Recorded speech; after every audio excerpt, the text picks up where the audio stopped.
learners dedicated their time and effort in assisting with the preparations and implementation of StarFest.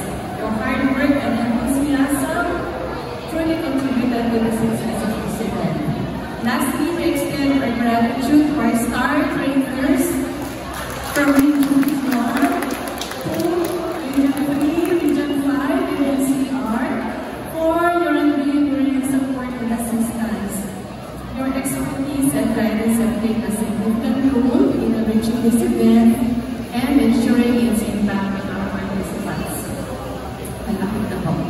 For all our participants, students, teachers, STEM advocates, students, parents, and the general public, thank you for your passion, curiosity, and dedication.